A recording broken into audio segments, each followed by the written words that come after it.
What would you do if your own parents tried to legally prove you were insane just to take your house? That's not a hypothetical. That's what happened to Emily Carter. 32 years old. Pediatric nurse. Single mom. Homeowner. Stable job. Clean record. No history of mental illness. And yet, on a Tuesday afternoon, a hospital intake form described her as mentally unstable and a potential risk to her child. 3 days later, CPS knocked on her door. Before we continue, please hit the like button, subscribe to the channel, and turn on the notification bell for updates. Let that sink in. It started with something small. A panic attack at work. The kind thousands of nurses experience every year. Long shifts. Emotional burnout. Too much pressure. Her older sister Rachel Carter Mills, 35, offered to drive her to the ER. Their mother, Diane Carter, 58, met them there. Emily remembers fluorescent lights. A blood pressure cuff tightening around her arm. A sedative to calm her breathing. What she doesn't remember. The conversation that happened outside her hospital room. Because while she was resting, Diane was speaking quietly with a hospital social worker.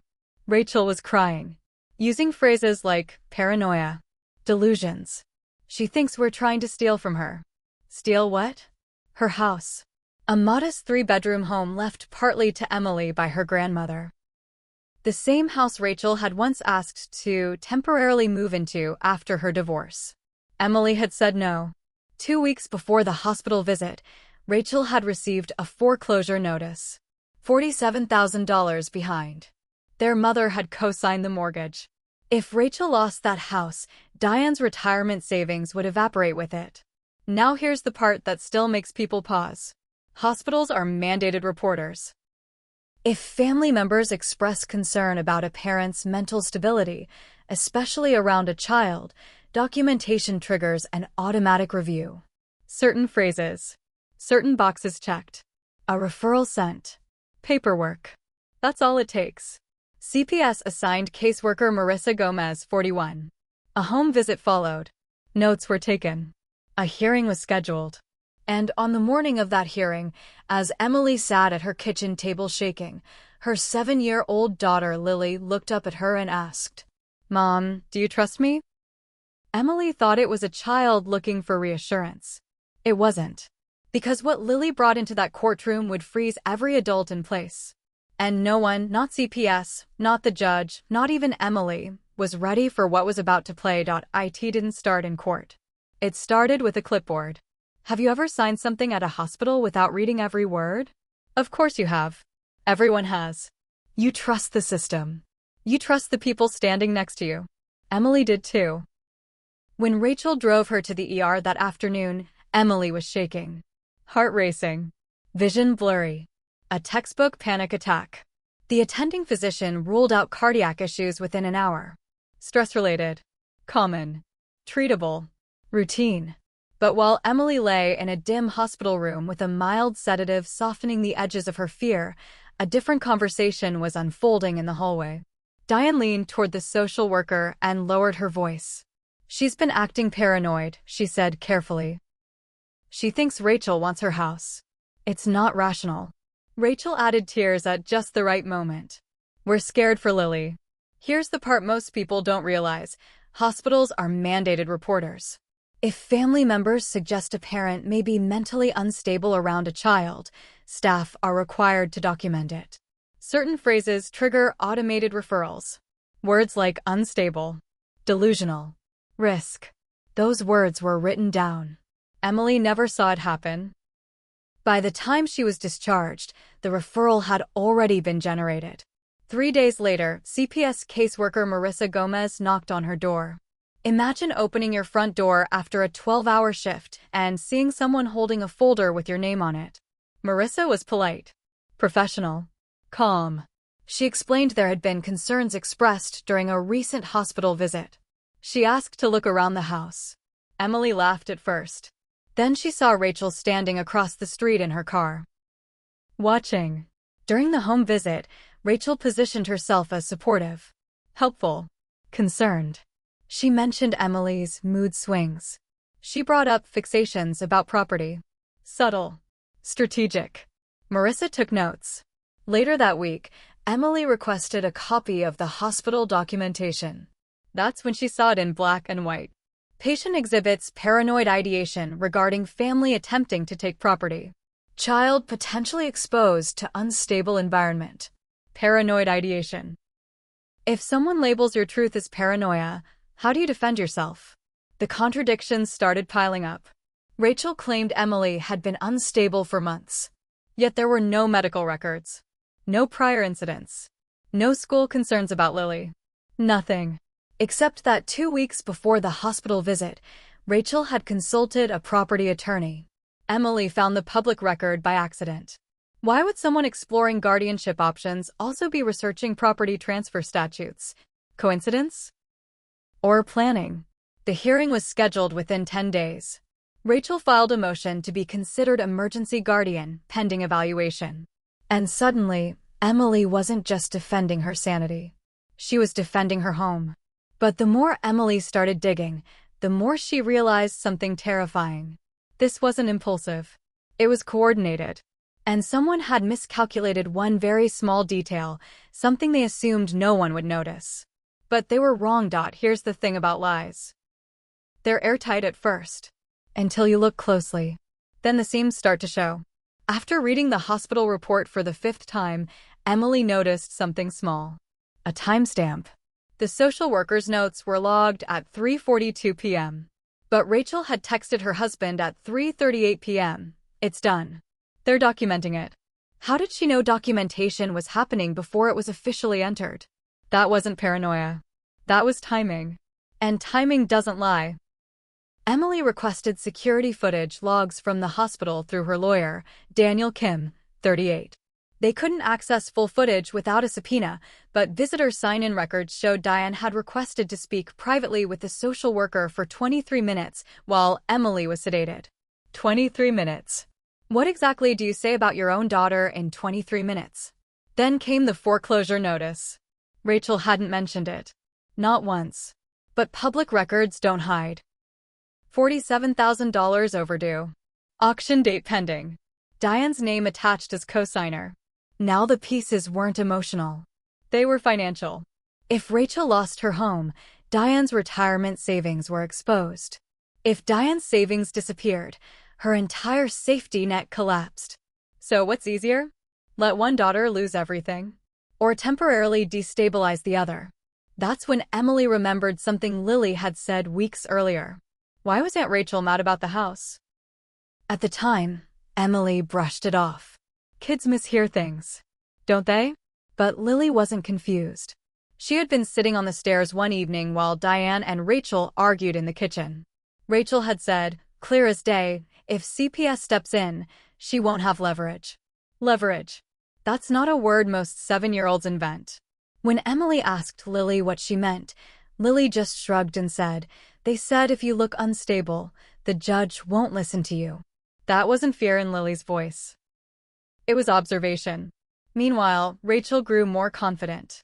At a family dinner before the hearing, she told Diane, once supervision is recommended, judges don't fight CPS. She said it like the outcome was guaranteed. Why would she be so sure? Daniel warned Emily that family testimony carries enormous weight in court. Judges assume relatives act in a child's best interest, he said. It's hard to prove malicious intent. Malicious intent. Unless you have proof. The night before court, Lily quietly packed her tablet into her backpack. She asked for the charger. Just in case, she said. Emily thought it was a distraction. Something to keep her calm. But the next morning, as they stood outside the courthouse doors, Lily squeezed her hand and whispered something that made Emily's stomach drop. Mom, don't say anything until I ask. What did she mean by that? And what exactly was on that tablet? Courtrooms are supposed to feel serious. Orderly. Fair. But sometimes they go silent in a way that makes your chest tighten. The judge, Honorable Patricia Ellison, 54, tapped her gavel. CPS caseworker Marissa Gomez shuffled papers. Rachel sat stiff as a board, her lawyer whispering directions. Diane's hands trembled, clutching a crumpled tissue. Emily sat in the middle, trying to steady her breathing. Lily sat beside her, small and quiet, like she had been preparing for this moment her entire life. The hearing began predictably enough. Marissa read aloud the hospital notes. Patient exhibits paranoid ideation. Rachel and Diane both recounted their concerns for Lily. Every word seemed rehearsed. Every glance calculated. Emily listened, heart pounding, as if she were watching someone else's life unravel. Then the judge turned to Lily. "Would you like to say something?" she asked. Emily froze. Lily looked up, eyes steady, and said words that made everyone in the room lean in. "Can I show you something Mom doesn't know?" The courtroom went still. Marissa's pen paused mid-scribble.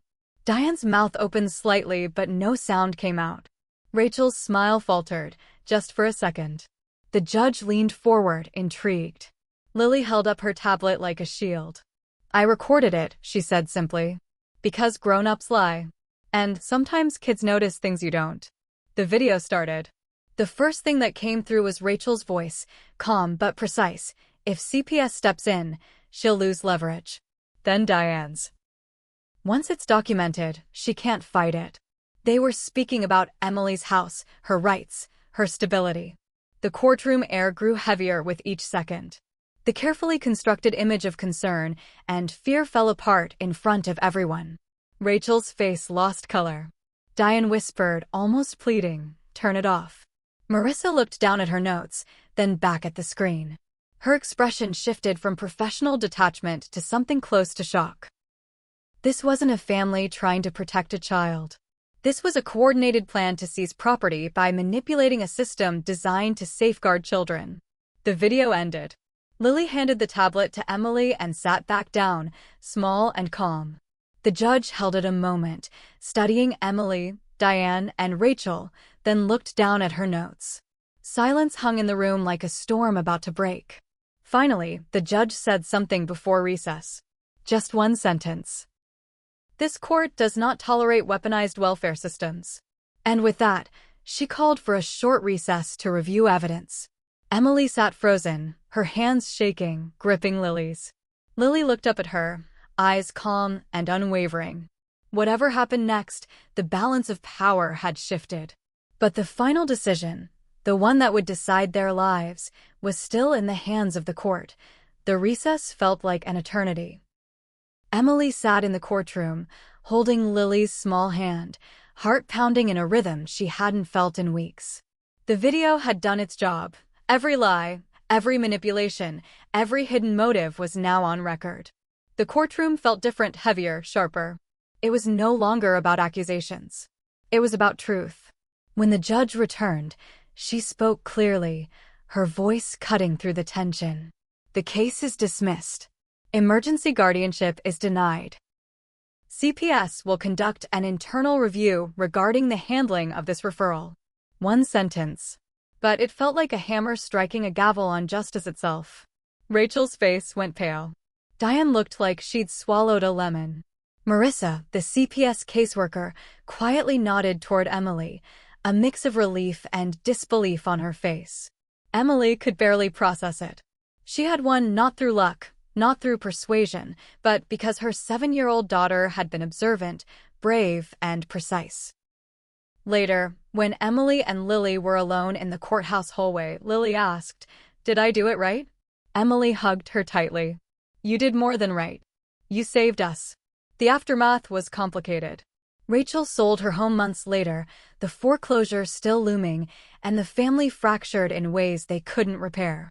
Diane stopped speaking to Emily entirely. But for Emily and Lily, there was a strange, fragile piece. CPS cleared Emily's record after review, but the emotional scars of betrayal lingered. And the video? Lily kept it. Emily never deleted it. It became a reminder, a shield, and proof that sometimes the smallest voice carries the heaviest truth. Betrayal doesn't always scream. Sometimes it's quiet. Sometimes it wears concern like a mask. And sometimes it hides behind people you love most. But when truth meets courage, even in the smallest hands, it can shatter even the most calculated plans. Emily often reflects on the question that started it all: what would you do if your parents tried to erase you? She knows the answer now. You fight. You protect your home, your child, your sanity. And sometimes, you win because someone small noticed what everyone else ignored. They thought paperwork would decide her future. They forgot someone was pressing record. And now, as she watches Lily play on the floor of their living room, Emily smiles, knowing that while betrayal may have knocked on their door, it didn't get past the smallest witness in the room. The story ends, but the lesson lingers. Never underestimate the quiet ones. The observant. The ones who see the truth before the adults do.